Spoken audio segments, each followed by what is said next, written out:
இந்த black magic தான் சொல்லுவாங்க. எனக்கு என்ன தேவையோ பண்ணி கொடுக்கும். அங்கே போய் எனக்கு அது வேணும் இது வேணும் அது எதுவுமே பேசாது, எதுவுமே சொல்ல வேணாம். உட்காந்து ஓம் நமசிவா ஓம் நமசிவான்னு சொன்னாலே அவருக்கே தெரியும். மிகப்பெரிய மூலாதார மந்திரமே அது.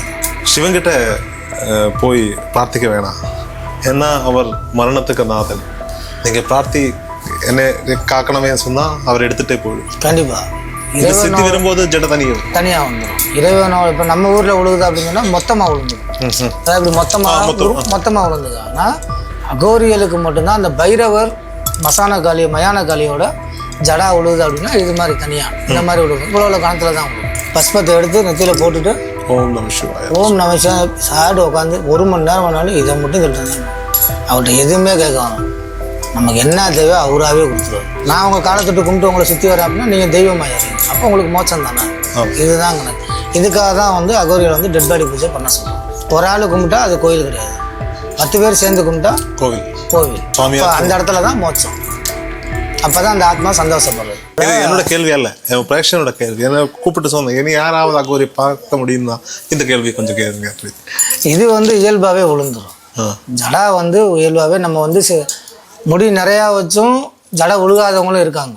ஒரு சில பேர் இருக்காங்க. அவங்களோட முறைகள் சித்தி முறைகள் சரியில்லை. சித்தி வரும்போது ஜட தனியாக வந்துடும். இறைவனோட இப்போ நம்ம ஊரில் விழுகுது அப்படின்னு சொன்னால் மொத்தமாக விழுந்துடும். அதாவது இப்படி மொத்தமாக விழுந்துங்க. ஆனால் அகோரியலுக்கு மட்டும்தான் அந்த பைரவர் மயான காளியோட ஜடா விழுகுது அப்படின்னா இது மாதிரி தனியாக இந்த மாதிரி விழுகும். இவ்வளோ கணத்தில் தான் விழுகும். நம்ம ஊரில் விழுகிறது மட்டும்தான் மொத்தமாக விழுகும், மொத்தமாக கெட்டியாகிங்க. ஆனால் அந்த பக்கம் அந்த இதெல்லாம் கிடையாது. ஆட்டோமேட்டிக்காக அதுவாகவே பைரவர் சடைன்னு சொல்லுவாங்க, ஜடான்னு சொல்லுவாங்க. சில பேர் காளி ஜடா அப்படிங்க. அப்படியே தனித்தனியாக ஒரு இன்ச்சு தனியாகவே வந்துடும். ஆனால் அதுவாக ஆட்டோமேட்டிக்காக விழுந்துடும். இந்த உலகத்தில் தாடியில் விழுகிறத நம்ம பிரித்து விட்டுக்கிட்டு இருக்கோம், இன்னும் கொஞ்சம் வளரட்டும் அப்படின்ட்டு. அது அங்கந்து போயிடுது, தாடி அந்துடுது. இந்த உலகத்தில் சத்தியமானது ஒன்று மட்டும்தான், அது மரணம். கண்டிப்பாக அந்த மரணத்துக்காகத்தான் எல்லாரும் காசிட்டு வராங்க. நான் ஒரு சித்தர் ஒரு ஸ்பிரிச்சுவல் ஸ்பீக்கர் என்கிட்ட சொன்னது, சிவன்கிட்ட போய் பிரார்த்திக்க வேணாம், ஏன்னா அவர் மரணத்துக்கு நாதன். நீங்கள் பிரார்த்தி என்ன காக்கணுமே சொன்னால் அவர் எடுத்துகிட்டே போயிடும். கண்டிப்பாக சிவன்கிட்ட என்ன பிரார்த்தனை பண்ணணும்?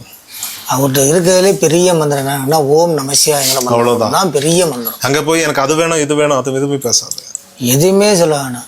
உட்காந்து ஓம் நமசிவான்னு சொன்னாலே அவருக்கே தெரியும். மிகப்பெரிய மூலாதார மந்திரமே அதுதான். பரம்பொருள் அண்ட சராசரமே ஓம்ங்கிற ஒரு வார்த்தை தான். நமசிவாயா தாயும் தந்தையும் சேர்ந்தே வரும். அப்படிங்கிறப்ப தாய் தந்தை அருள் அப்படியே நமக்கு வந்து உட்காரு. வேற எதுவுமே எனக்கு அதை கொடு இதை கொடு, எனக்கு அந்த இதை பிரச்சனையை தீர்த்து கொடு. ஒம்பாட்டுக்கு பஸ்பத்தை எடுத்து நெத்தியில் போட்டுட்டு ஓம் நமசிவாய சாடு உட்காந்து 1 மணி நேரம் வேணாலும் இதை மட்டும் சொல்லிட்டு அவர்கிட்ட எதுவுமே கேட்க வேணாம். நமக்கு என்ன தேவையோ அவராகவே கொடுத்துருவார். அதுதான் அவர்கிட்ட மிகப்பெரிய ஒரு சக்தி. நீ கேட்க வேண்டியதே இல்லை, நீ வேணாங்கிற அளவுக்கு நான் கொடுத்துருவோண்டா அப்படின்னு சொல்லி கொடுத்துருவார். அம்மா அவங்கள்ட்ட தான் நம்ம சொல்லணும், அம்மா இந்த மாதிரி எனக்கு என்னதே கொடுங்க, இன்னது வந்து நமக்கு பண்ணுறாங்க. இவங்கள்ட்ட கேட்குறதுனா வந்து நம்ம ஆளுக பண்ணுறது தான் சொல்கிறோம். அம்மா இந்த மாதிரி நமக்கு பண்ணுறாங்க, ஒரு மாதிரியாக பேசுகிறாங்க, அதை வந்து நம்ம அம்மாட்ட தான் கோரிக்கை வைக்கிறோம். இதை நீ தான் பார்த்துக்கணும். அப்படிங்கிறப்ப இவங்களோட சுயரூபம் வேறு மாதிரி இருக்கும். அப்படிங்கிறப்ப நம்ம அம்மாட்ட முறை வைக்கிறது வேறு மாதிரி, ஐயாட்ட வைக்கிறது வேறு மாதிரி. அவர் நம்ம ஐயா பைரவர் வந்து காலநேரங்களை கணிச்சிட்டே இருப்பார். மகனை நீ இந்தந்த நேரத்தை இதை செய்விடா, உனக்கு இந்தந்த நேரம் இது நடக்கும் போடான்ட்டு அவர் நம்ம பேரை போட்டு எழுதிட்டே வருவார். அதுக்கு தான் மகா கால பைரவர். அந்த காசியவே கட்டி அஷ்ட பைரவரை உட்காந்து காவல் பார்க்குறாங்க. நம்ம பக்கம் பைரவர் வந்து இப்போ தான் சிவன் கோவில் வளர தான் பைரவர் தெரிகிறார். இல்லாட்டா நம்ம பக்கம் தெரிகிறாரு வேலை இல்லை. ஆனால் அங்கே வந்து மிகப்பெரிய பைரவர் தான் அங்கே நமக்கு எல்லாம். காளி பைரவர் சிவன் தான். ஒரு ஆளுக்கு வந்து மோட்சம் கிடைக்கணும் தான் என்ன பண்ணணும்?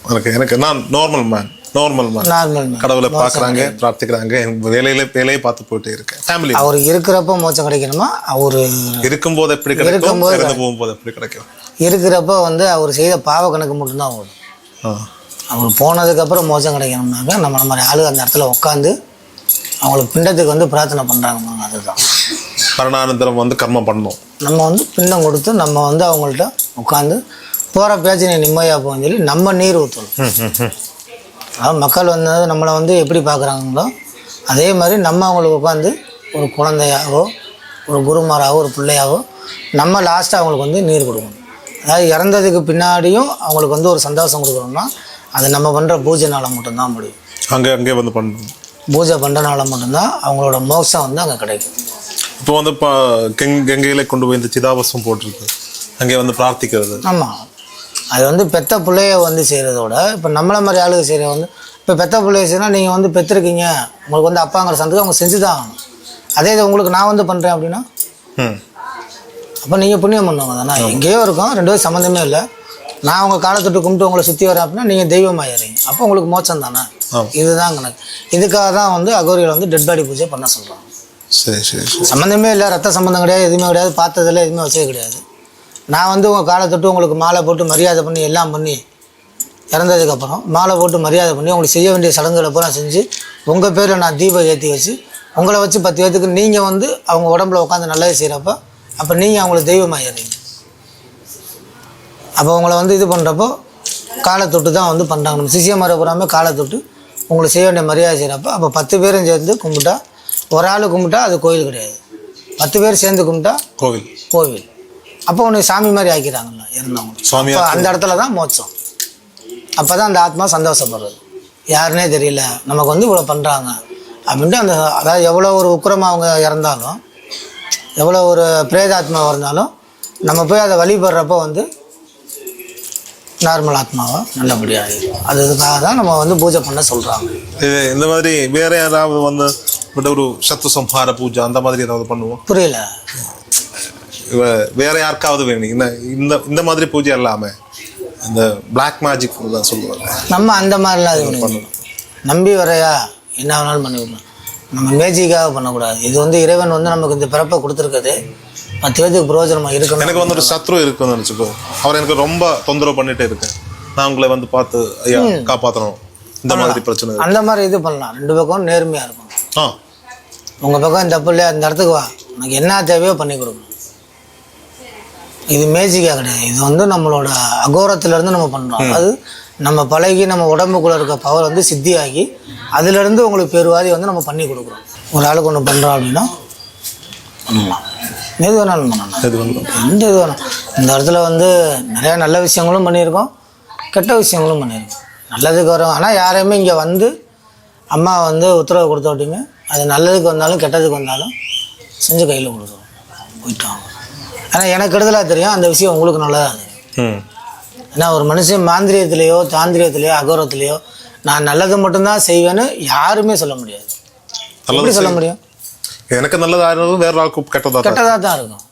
ஒருத்தனுக்கு பேய் பிடிச்சிருக்கோன்னு சொல்லி அதை விரட்டினோம்னாக்க மனுஷனுக்கு நல்லது செய்கிற துரோகம் தானே பண்ணுற. அதுவே எங்கிட்டும் வழி இல்லாமல் தானே ஒருத்தர் உடம்ப தஞ்சம்னு சொல்லி வருது.